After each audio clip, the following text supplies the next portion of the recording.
오늘은 기록은 신앙을 지배한다, 기록은 신앙을 지배한다라는 제목으로 하나님 말씀 증거하겠습니다.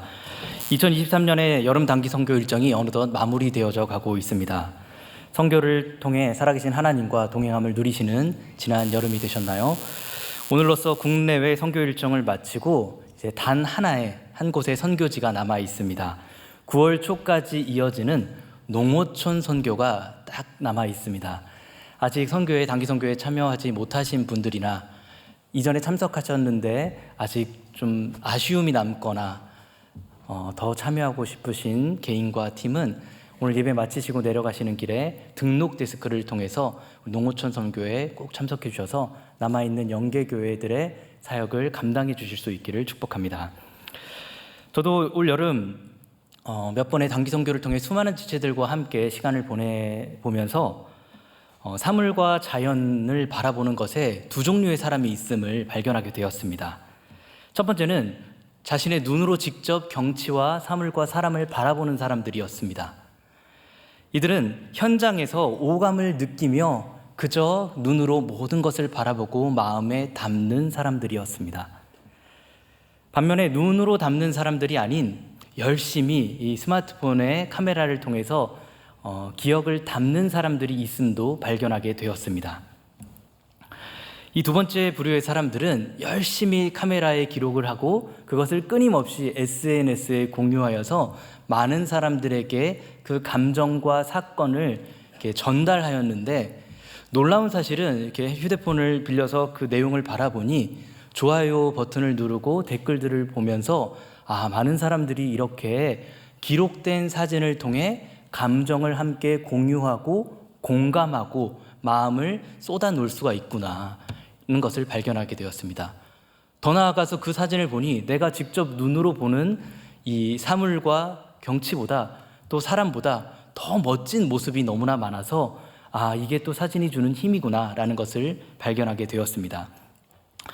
이렇게 지체들이 사진을 찍고 공유하는 사진, 그 공유 속에 나타나는 힘을 바라보면서 예전에 광고 문구가 하나 떠올랐습니다.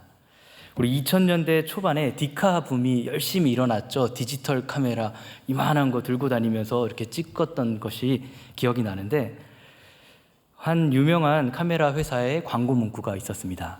기록은 기억을 지배한다. 너무 멋있지 않습니까? 기록은 기억을 지배한다. 그 광고 문구가 너무 멋있어서 많은 사람들이 그 카메라를 샀던 것 같아요. 카메라의 브랜드 이름이 바로 캐논이었습니다. 캐논의 뜻이 무엇이죠? 정경. 그러니까 내가 찍으면 정경이 돼. 내가 찍는 게 곧 진리야 라는 이러한 브랜드 이름을 가지고 사진을 열심히 찍고 광고 문구를 기록은 기억을 지배한다 이렇게 말했으니 얼마나 많은 사람들이 그 카메라를 샀을까요? 그런데 정말로 기록은 기억을 지배할까요? 우리의 기록은 무엇에 의존하고 있습니까? 오늘 이 예배를 한 장의 사진으로 기록에 남긴다면 우리 예배는 어떤 예배로 기억될까요? 우리의 호흡, 바깥은 습했는데 들어오니 살짝 시원해진, 그러나 여전히 부채질을 하고 약간의 짜증과 약간의 불쾌감 속에서 기대를 가지고 하나님이 주실 은혜가 어떤 은혜일지 간절히 바라는 우리들의 심령을 한 장의 사진, 그리고 요즘에 기술이 발달해서 영상으로 예배를 남기게 되는데, 사진과 영상이 이 모든 것을 담아낼 수 있을까요? 그럼에도 불구하고 기록은 우리의 마음에 새겨지고 훗날 우리의 망각은 그 기억을 되살리기 위해 기록을 찾아갈 수밖에 없습니다. 더구나 오늘 우리가 드리는 이 예배는 2000년 전 그리고 3500년, 4000년 전까지 기록된 그 말씀에 의존하여 우리는 그 말씀 사건을 떠올리며 주의 말씀 앞으로 다가가 그 사건이 오늘 우리에게 체험되기를 간절히 구하는 심령으로 예배를 드립니다. 간절히 바라기는 오늘도 기록된 말씀이 우리의 신앙을 그 말씀으로 귀속시켜 기록된 말씀 속에 우리가 다스림을 받을 수 있는 거룩한 예배가 되기를 축복합니다. 느헤미야 8장까지 오늘 9장 본문을 읽었는데 앞선 8장까지의 내용을 짧게 요약하면 예루살렘에 도착한 느헤미야는 이제 열심을 가지고 성벽 재건에 힘씁니다. 예루살렘에 남아있던 유대인들도 예레미야의 뜻을 따라 성전 재건에 힘써서 결국 52일 만에 성벽 재건을 완성합니다. 그러나 완성된 성전 건축물로는 이스라엘 백성들의 영적 허기를 채울 수 없었습니다. 그 영적 허기를 채우기 위해 이스라엘 백성들은 학사 에스라에게 요청하여 우리에게 하나님의 말씀을 낭독해 줄 것을 요청합니다. 그리고 에스라는 그 요청에 따라 수문 앞 광장에 사람들을 모이게 하고 이른 새벽부터 정오까지 6시간 동안 기록된 하나님의 말씀을 이스라엘 백성들에게 낭독해 줍니다. 하나님의 말씀을 들은 이스라엘 백성들의 심령에 묵은 땅이 기경되는 놀라운 부흥의 전조가 이곳에 일어나게 됩니다. 그 부흥의 전조는 다름 아닌 말씀과 회개 운동이었습니다. 기록된 말씀을 듣자 그들에게 부흥의 징조가 일어났는데 그것이 바로 말씀으로부터 찾아오는 회개 운동이었다는 것입니다. 부흥은 기록된 말씀으로부터 시작됩니다. 다시 말씀드립니다. 부흥은 기록된 말씀으로부터 시작됩니다. 앞선 8장의 마지막 절을 함께 읽어볼까요? 우리 자막 준비되었나요? 8장 18절 우리 함께 읽겠습니다. 시작. 에스라는 첫날부터 끝날까지 날마다 하나님의 율법책을 낭독하고 무리가 이레 동안 절기를 지키고 8째 날에 규례를 따라 성회를 열었느니라. 날마다 하나님의 율법책을 낭독하였습니다. 7일 동안은 절기를 지키고 8일째 성회로 모이는 것을 끊임없이 반복하며 율법책을 날마다 낭독하기에 힘썼습니다. 성벽재건 공동체는 이 심령 부흥회를 간절히 원했습니다. 말씀 사경회를 열고 다 온 백성들이 한 자리에 모여서 말씀 낭독에 힘을 썼습니다. 놀라운 사실은 8장 1절이 말해주고 있는데 이 말씀 사경회를 백성들이 자발적으로 원했다는 것입니다. 1절입니다. 이스라엘 자손이 자기들의 성읍에 거주하더니 7째 달에 이르러 모든 백성이 일제히 수문 앞 광장에 모여 학사 에스라에게 여호와께서 이스라엘에게 명령하신 모세 율법책을 가져오기를 청하매. 이스라엘 백성들은 자신의 영적 허기를 달래기 위해 학사 에스라에게 하나님 여호와의 율법을 우리에게 가져와 읽어주세요라고 자발적으로 청했다는 것입니다. 성벽을 재건했으면 그것으로 다 이룬 것 아닐까요? 이전의 신앙을 다 회복한 것이 아닐까요? 그런데 왜 이스라엘 백성들은 이 재건 공동체는 학사 에스라를 통해 여호와의 율법책을 우리에게 가져와 낭독해 줄 것을 요청했을까요? 그것은 바로 그들의 조상들이 수많은 선지자들의 외침과 같이 주의 말씀을 떠나 그 결과 이스라엘이 멸망했던 것을 기억했기 때문입니다.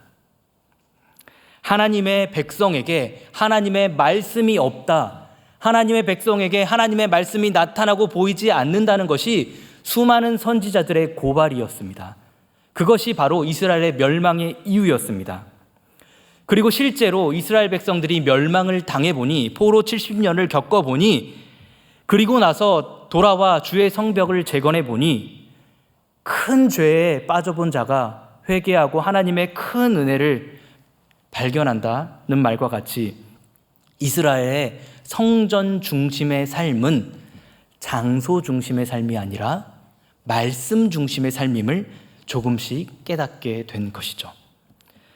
그래서 이스라엘 백성들은 성벽 재건 이후 하나님의 말씀을 붙잡고 그들의 신앙을 회복하고자 했습니다.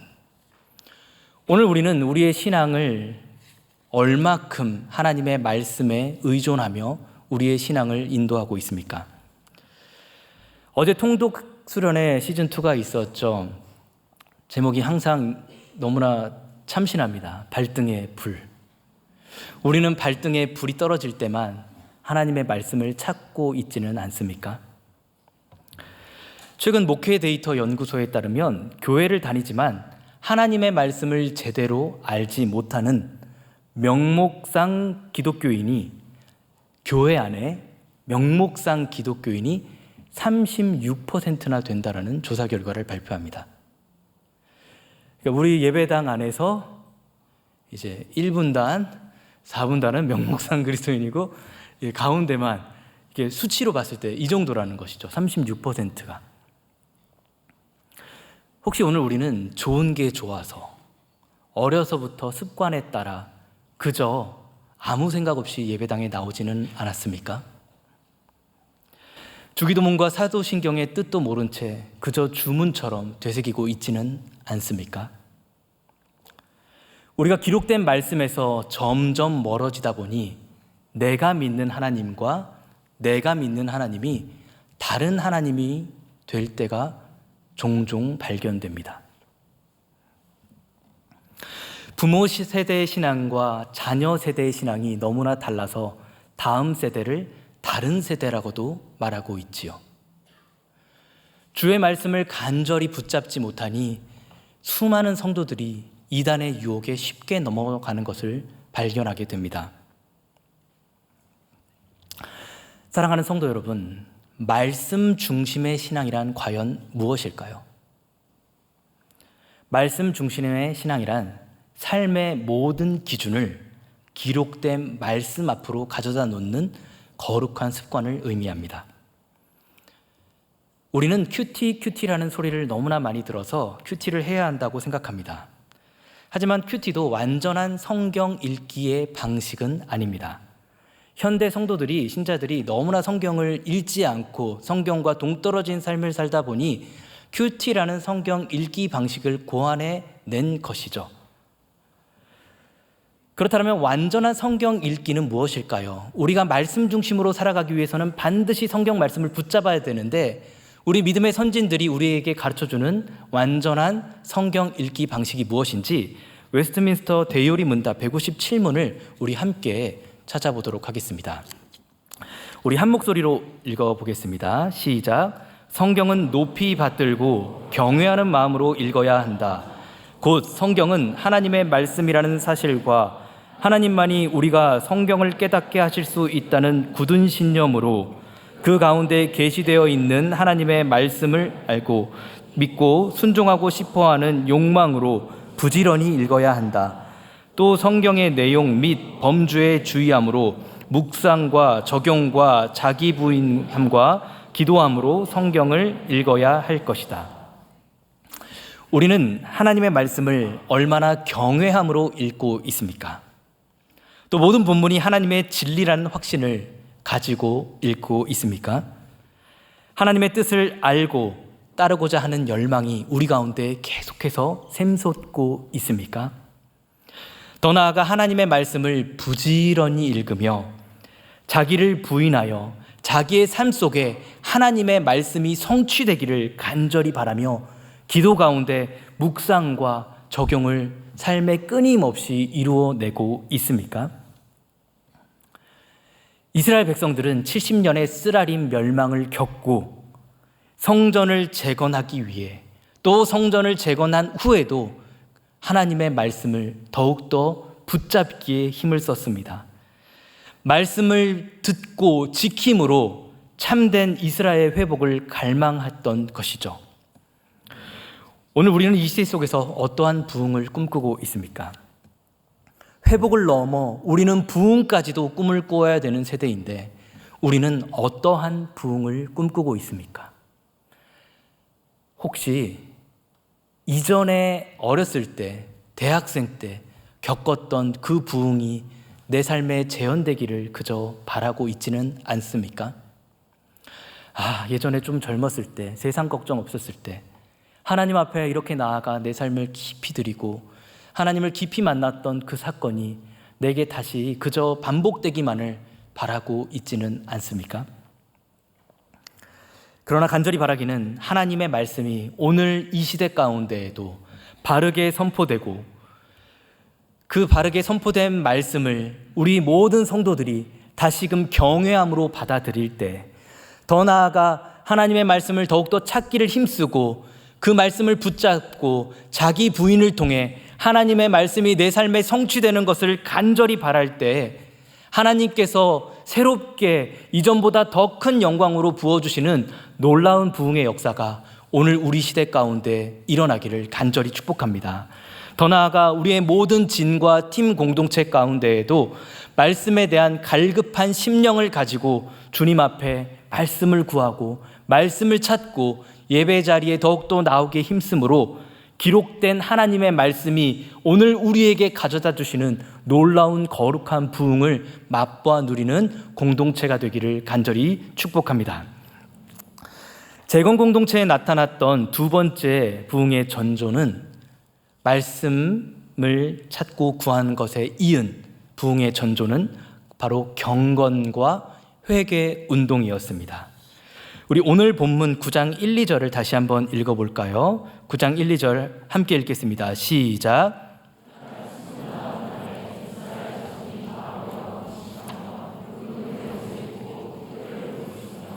모든 이방 사람들과 절교하고 서서 자기의 죄와 조상들의 허물을 자복하고. 이스라엘 백성들은 하나님의 말씀을 받는 것으로 율법책 앞에 섰다는 것으로 자만하지 않았습니다. 7일간 절기를 지켰고 8일째는 성회로 모여 금식하며 굵은 베옷을 입고 티끌을 무릅쓰고 모든 이방인들과 절교하며 자기의 죄와 더불어 조상들의 죄까지도 회개하였습니다. 이것이 바로 말씀을 바르게 받은 자들의 특징입니다. 하나님의 은혜란 바로 내가 틀렸구나, 내 주관과 내 계획이 옳지 않았구나를 발견하는 것입니다. 내가 틀렸고 하나님만이 옳으시다는 것을 깨닫는 것이 바로 은혜입니다. 오늘 우리는 하나님의 말씀을 듣는 이 시간에도 내가 틀렸음을 고백하며 다시 한 주간 나의 삶을 하나님의 말씀 앞에 집중하여 그 말씀을 살아내기를 힘쓰고 있습니까? 아니면 여전히 말씀을 듣는 이 순간에도 한 귀로 말씀을 듣고 내 안에서 나의 주관으로 말씀을 재해석하여 이건 맞고 이건 틀리지, 이건 내 삶에서 결단코 이루어질 수 없어 라고 하면서 여전히 나의 주장을 하나님 앞에 주장하고 있지는 않나요? 이스라엘 백성들은 하나님의 말씀만이 옳다, 여호와의 율법책에 낭독되어지는 말씀만이 옳다라는 것을 인정했기에 자신을 주장하지 않고 하나님 앞에 옷을 찢고 마음을 찢고 그리고 자신의 속사람을 끊임없이 바꾸어 나갔습니다. 참된 신앙은 자신의 죄를 깨닫는 것으로 그치지 않습니다. 죄를 깨닫고 자신의 죄인임을 깨닫는 것으로 구원이 완성된 것은 아닙니다. 수많은 사람들이 자신의 죄인됨을 깨닫고 구원을 받았다라고 여기지만 이러한 깨달음은 타종교에서도 발견될 수 있는 깨달음입니다. 성경은 말하기를 진정한 신앙은 겉사람만, 우리의 신분만 변화되는 것이 아니라 우리의 속사람이 날로 변화되어야 될 것을 요청하고 있습니다. 에베소서 3장 16절을 보면 바울이 말합니다. 그의 영광의 풍성함을 따라 그의 성령으로 말미암아 너희 속사람을 능력으로 강건하게 하시오며. 바울은 성도들을 위하여 기도할 때 속사람을 능력으로 강건하게 하여 주시기를 하나님 앞에 구하였습니다. 칭의, 너무나 많이 들어보셨죠? 하나님이 우리는 여전히 죄인이나 그리스도의 은혜와 그 보혈로 인해, 그 속죄함으로 인해 우리를 의롭다 여겨주시는 것을 칭의라고 합니다. 그리고 이 칭의는 법정적 선언이기에 우리가 여전히 죄성을 가지고 있다 할지라도 우리의 신분은 죄인에서 의인으로 옮겨진 신분입니다. 그렇다면 이제 우리는 의인에 합당한 삶을 살아야 되는 것이죠. 이것을 바로 조직신학에서는 성화라고 합니다. 날마다 그리스도의 형상을 우리가 닮아가는 것, 우리의 속사람이 그렇게 날마다 강건하게 되는 것을 하나님은 구원받은 백성들에게 요청하고 있다는 것입니다. 그렇기에 바울은 고린도후서 4장에서도 고백하고 있습니다. 그러므로 우리가 낙심하지 아니하노니 우리의 겉사람은 늙어지나 우리의 속사람은 날로 새로워지는도다. 주의 말씀 앞에 선 이스라엘 백성들은 자신을 낮추고 자신들의 잘못된 행위를 하나하나 고쳐가기 시작했습니다. 자신의 잘못된 행위를 고쳐가는 것이 말이 쉽지 얼마나 어렵습니까? 고쳐보셨습니까? 제가 이제 오늘 사회를 서는 것을 준비하다가 설교를 담당하게 된다는 것을 그 소식을 들었을 때 가장 먼저 이제 신경 썼던 것이 무엇이냐면 이제 어떻게 하면 이제 비어 있는 이 머리를 감출까였습니다. 왜 머리가 이렇게 속속속속 빠질까요? 이 머리를 이렇게 자꾸 긁고 만지는 습관이 있기 때문 아닐까요? 이 작은 습관이 잘못된 것이라는 것을 알면서도 쉽게 고쳐지지 않는 것이 우리들의 죄성입니다. 저희 진원 중에 최근에 밀가루 끊기 운동을 한 친구가 있는데 이 자리에 앉아 있는데 이 친구가 진짜 밀가루를 안 먹고자 엄청 힘을 씁니다. 그런데 이 친구에게 밀가루를 먹이는 방법이 있어요. 그게 무엇이냐면 치킨집 같은 데 가면 돼요. 그냥 이게 밀가루인지 아닌지는 모를, 이게 치킨이면 닭고기 같은데 이 씌워져 있는 건 밀가루잖아요. 그럼 이게 닭고기를 먹는데 닭고기와 더불어 밀가루를 먹는 것이죠. 이처럼 반드시 끊어내야 되겠다, 나의 체질을 바꿔야 되겠다라고 하지만 쉽게 끊어지지 않는 것이 우리들의 모습이라는 것입니다. 잘못 하나 고치기가 이렇게 어려운데 우리를 다스렸던 옛 주인의 습성, 그 죄를 끊는 것은 우리에게 얼마나 힘듦을 우리가 누구보다 잘 알고 있지요. 죄를 회개했다 하는데 여전히 반복되는 우리들의 삶의 모습을 바라보며 내가 정말 구원받았나라고 탄식하고 정말 주님 앞에 날마다 자복하는 심령이 바로 우리들의 모습인 것 같습니다. 오늘 본문에 나타난 이스라엘 백성들의 몇 가지 힘든 결단을 찾아볼까요? 2절에 보면 모든 이방 사람들과 절교하고, 더 열심히 있었던 사람들은 이방인들과 결혼을 했던 이 가정들이 이방인 아내를 돌려보냄으로 말미암아 절교를 이루어냈습니다. 피눈물 나는 노력을 해서 정말 그 결단을 통해 자신의 신앙의 순수성을 끝내 지키고자 했습니다. 치킨을 먹었던 그 형제는 이제 치킨뿐만 아니라 모든 성분을 바라보며 밀가루를 끊고자 더욱더 힘써야 되는 것이죠. 정말 그러한 신앙의 순수성을 결단하고자 이스라엘 백성들은 열심히 자신의 가정을 깨는 그 아픔까지도 경험하면서 말씀 앞에 자신의 삶을 귀속시키고자 노력했습니다. 이어서 2절을 계속해서 살펴보면은 조상들의 허물을 자복하고라는 표현이 있습니다.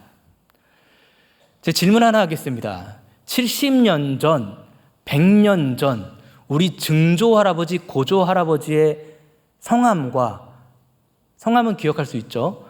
얼굴 기억하시는 분 계십니까? 우리 증조할아버지, 고조할아버지 얼굴 기억하는 분 한 분도 없습니다. 그런데 우리가 우리 가문의 조상들보다 수많은 위인들의 이야기를 더 많이 알고 있죠. 이게 우리들의 현실인데 이스라엘 백성들은 70년 전 그 앞선 세대의 조상들의 죄악을 끌어안고 그들의 죄를 대신하여 자복했다라는 기록이 있습니다. 현대 그리스도인들에게서 찾아볼 수 없는 희귀함이죠. 개인주의 신앙 속에서 오늘날 우리 교회는 한국교회와 온 지구적 교회의 공동체적 책임을 지는 것에 너무나 소홀한 모습을 바라보게 됩니다.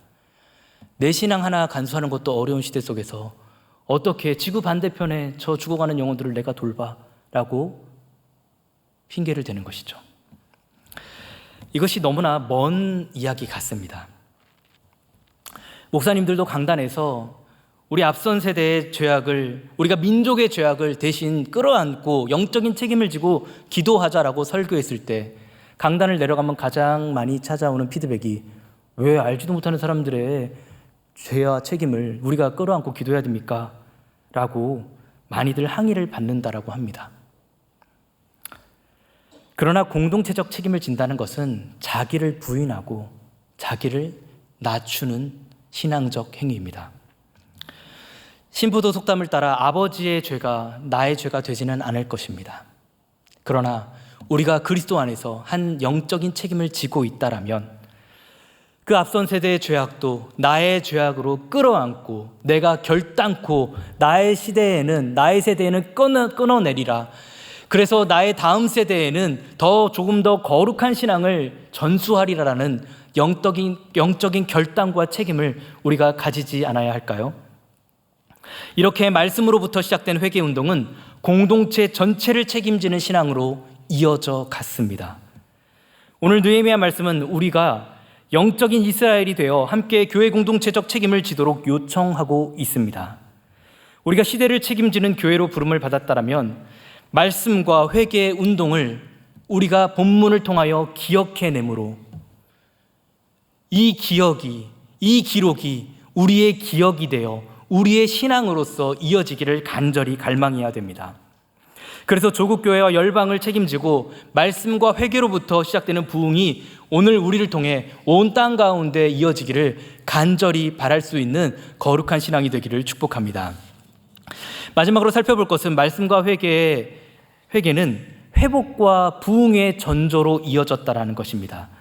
7일 동안 절기를 지키고 8일째 성회로 모이는 이 반복되는 절기가 진행되므로 24일째 온 이스라엘 자손이 모여 행한 일을 3절이 기록해주고 있습니다. 3절 함께 읽겠습니다. 시작. 이날에 낮 4분의 1은 낮 4분의 1은 죄를 자복하며 그들의 하나님 여호와께 경배하는데 성회로 모여서 낮 4분의 1, 3시간 말씀 듣고 다시 낮 4분의 1, 3시간 기도하는 시간을 가졌습니다. 이것을 여호와께 경배했다라고 표현합니다. 20년 전쯤 제가 아프리카 탄자니아로 단기 선교를 간 적이 있었습니다. 그때 선교사님께서 해주시던 말씀이 우리 예배는 길어요. 이렇게 말씀하시더라고요. 그래서 얼마나 길어요? 했더니 꽤 길어요. 꽤가 어느 정도입니까? 했더니 한 서너 시간 돼요. 그런데 오전 예배가 있었고 오후 예배가 있었습니다. 그러니까 아침에 서너 시간, 오후에 서너 시간 예배를 드리는 것이었습니다. 정말로 예배를 드리는데 찬양 1시간 넘게 하고 말씀을 한 1시간 정도 합니다. 그리고 한 30분 정도 기도하고 다음 설교자가 나옵니다. 그리고 다시 또 설교를 1시간 정도 합니다. 그리고 또 한 30분 정도 기도합니다. 이렇게 하며 3-4시간을 기도하고 예배함으로 하나님 앞에 오전 예배를 드립니다. 그리고 밥을 먹고 오후 시간을 반복하면 어느덧 해가 뉘엿뉘엿 사라져가는 정말 노을을 바라보는 시간이 되는 것이죠. 이런 기억이 있습니다. 오늘 예배도 제가 급하게 말씀을 준비하다 보니 말씀이 조금 길어질 수 있습니다. 그러나 나 4분의 1을 3시간을 말씀 들었던 것을 여호와께 경배했다라는 오늘 본문의 말씀을 따라 한 5분 정도 길어지더라도 좀 양해해 주시고 너그러운 마음으로 은혜를 받아주시길 바랍니다. 주일 예배는 힘들겠지만 우리 간사 리더 MT 또 수련회 등을 통해서 이러한 예배를 한번 우리도 체험해 봤으면 좋겠습니다. 수련회 이른 아침 모여서 한 3시간 정도 오전 말씀 나누고 3시간 정도 기도회 하고 그리고 잠시 쉬는 시간 가지고 저녁 집회 말씀 3시간 듣고 한 3시간 정도 기도하면 아무도 안 오겠죠. 네, 저부터도 너무나 큰 부담이 됩니다. 이런 부흥 집회에 오고 싶습니까? 그런데 이렇게 말씀과 기도에 전무하는 모습을 회복되는 예배의 모습으로 정말로 성도들에게 나타내주며 그 모습을 4절과 5절이 조금 더 구체적으로 묘사해주고 있습니다. 제가 4절 읽겠습니다. 레위 사람 예수아와 바니와 감미엘과 스바냐와 분니와 세레바와 바니와 그나니는 단에 올라서서 큰 소리로 그들의 하나님 여호와께 부르짖고 우리 5절 읽을까요? 시작.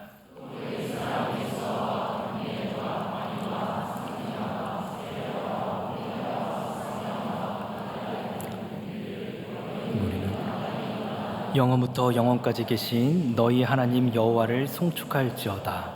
주의 영화로운 이름을 송축하올 것은 주의 이름이 존귀하여 모든 송축이나 찬양에서 뛰어남이라. 아멘.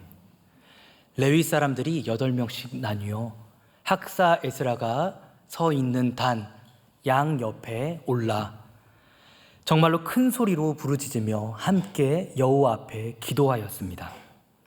예배 가운데, 말씀 가운데 기록된 말씀이 우리의 심령을 울리고 우리의 죄악을 지적해 줄 때, 또 책망해 줄 때 그 깨닫게 되는 심령을 하나님 앞에 자복하는 마음으로 단 위에 올라 레위인이 함께 기도했다라는 것입니다. 그렇게 기도는 말씀을 따라 기도하는 것입니다. 이 순서는 매우 중요합니다. 말씀을 쫓아 기도해야 됩니다. 말씀의 원리를 따라 기도해야 된다는 것은 너무나 우리에게 중요한 영적인 원리입니다. 때때로 금요 기도회 때 목사님들이 이런 피드백을 받습니다. 설교를 조금만 줄여주시고 기도의 시간을 늘려주시면 안 되겠습니까? 라는 피드백을 받습니다. 충분히 공감은 되나 그럼에도 중요한 것은 하나님의 말씀으로부터 찾아오는 기도를 우리가 이어가야 됩니다. 말씀이 기도를 이끌고 말씀과 기도가 우리의 사역을 이끌어내기 때문입니다. 저도 이제 국내외 단기 선교를 참석할 때 팀원들이 준비하는 것과 비례해서 더 열심히 준비하는 것이 있습니다.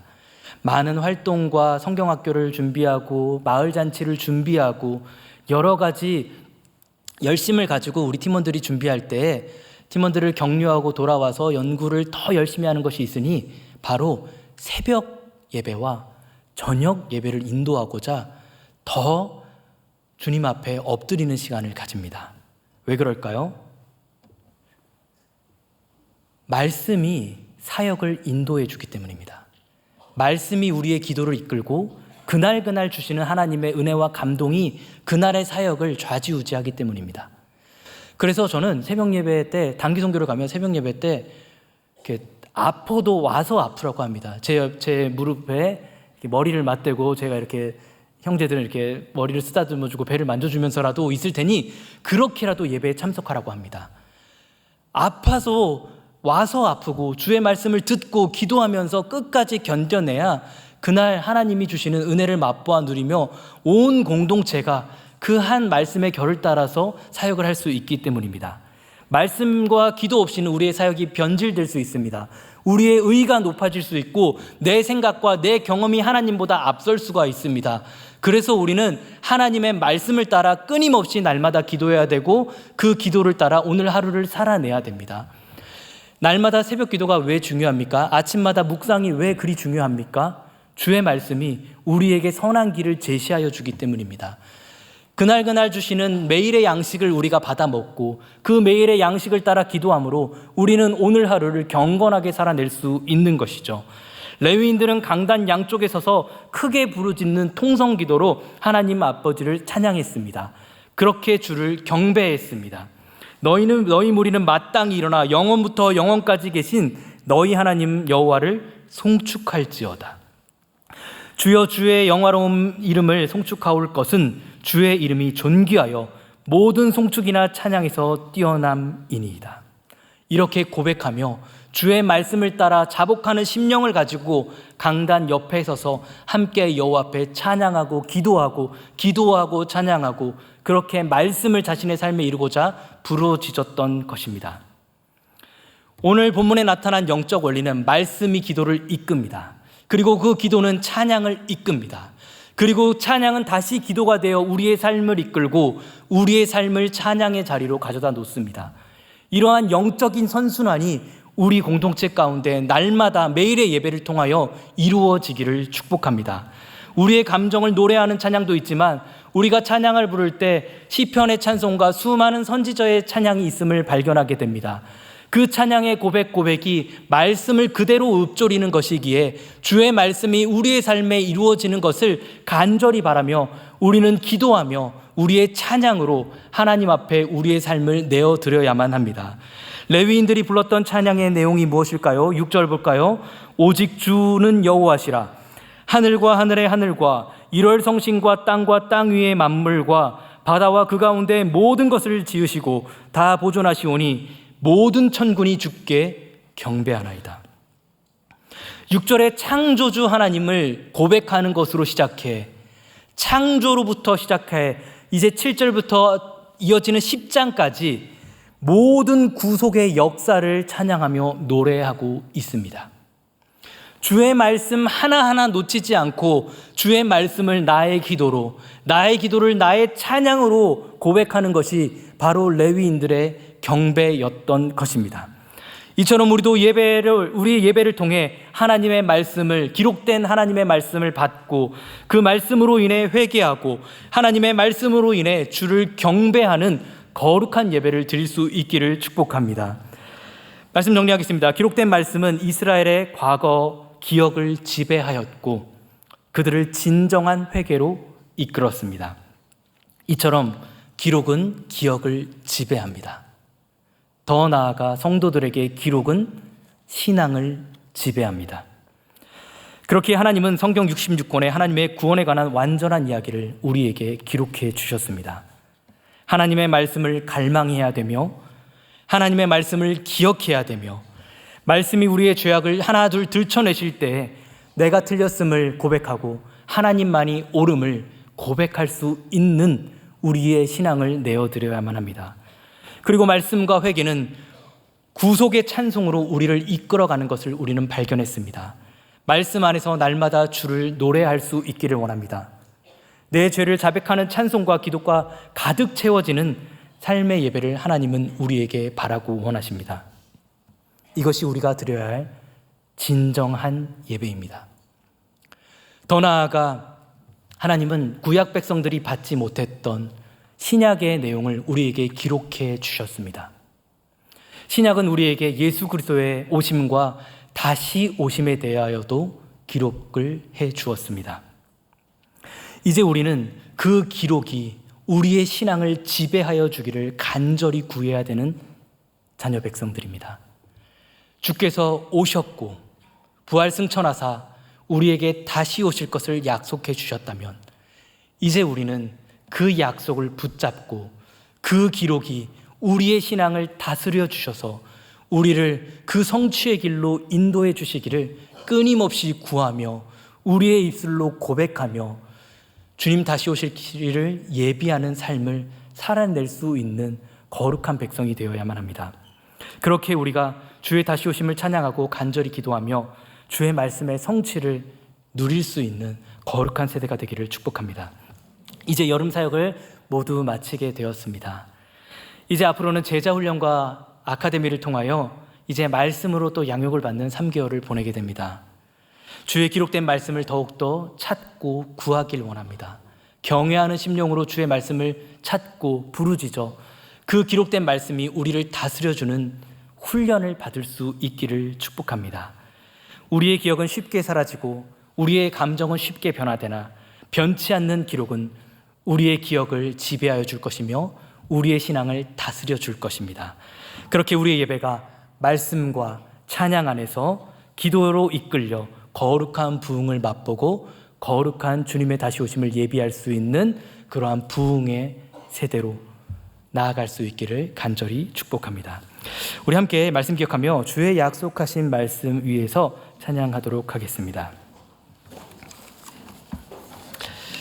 하나님께서 우리에게 주신 약속이 반드시 우리 가운데 성취될 것을 고백합니다라는 심령을 가지고 함께 말씀 찬양하고 우리 기도하겠습니다.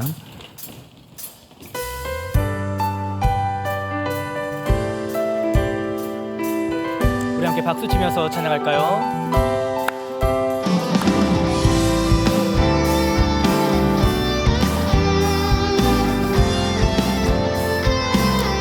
우리의 믿음을 결단하며 주의 약속하신 말씀 위에서 영원토록 주를 찬송하리라. 소리 높여 주께 영광 돌리며 약속 믿고 굳게 서리라.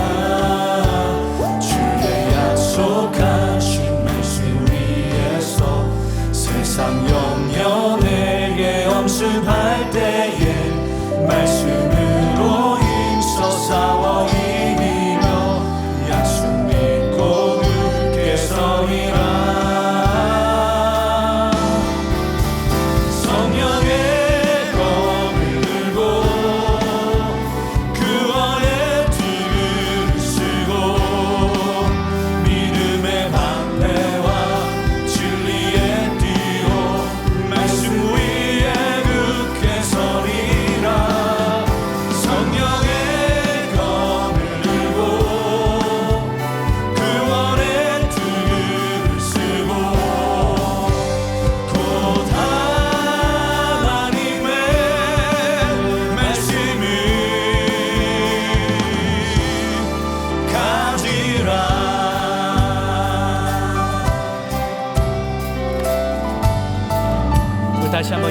찬양하겠습니다. 주의 약속하신 말씀 위에서 영원하신 주의 사랑이 믿고 성령으로 힘써 싸워 이기며 약속 믿고 굳게 서리라.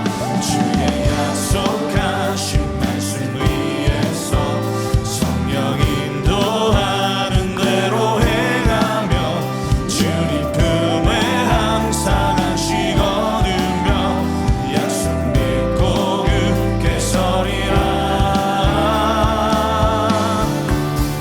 성령의 검을 들고 구원의 등을 쓰고 믿음의 방패와 진리의 뒤로 말씀 위에 굳게 서리라. 성령의 검을 들고 구원의 등을 쓰고 곧 하나님의 말씀을 성령의 검을 들고 구원의 등을 쓰고 믿음의 방패와 진리의 뒤로 말씀 위에 굳게 서리라. 성령의 검을 들고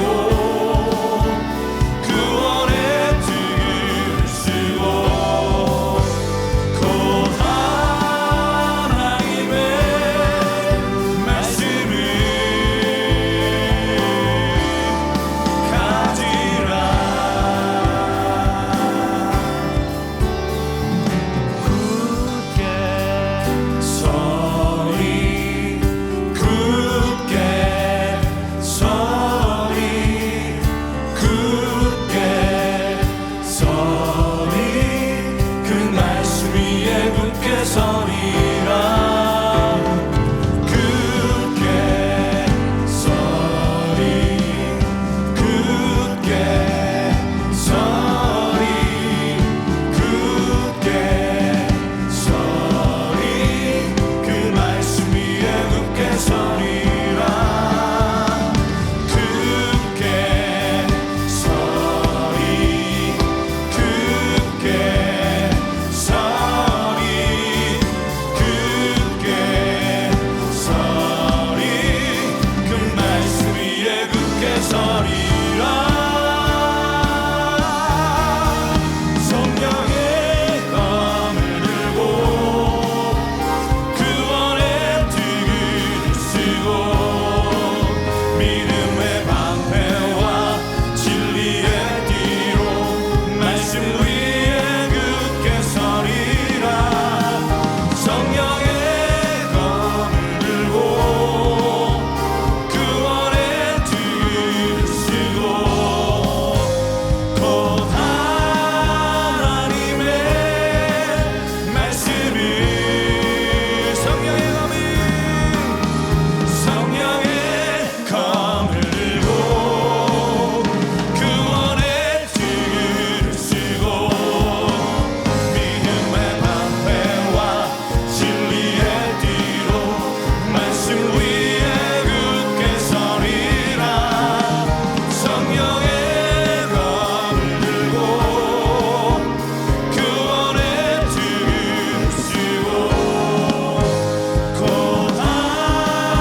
하나님의 말씀을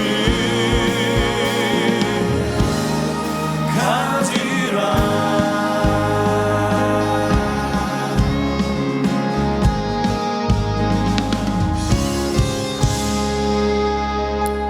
사랑해 주님 감사합니다. 오늘도 우리 느헤미야 본문을 통하여 하나님의 말씀이 그 기록된 말씀이 하나님의 백성들의 심령을 주관하여 주시는 것을 발견하였습니다.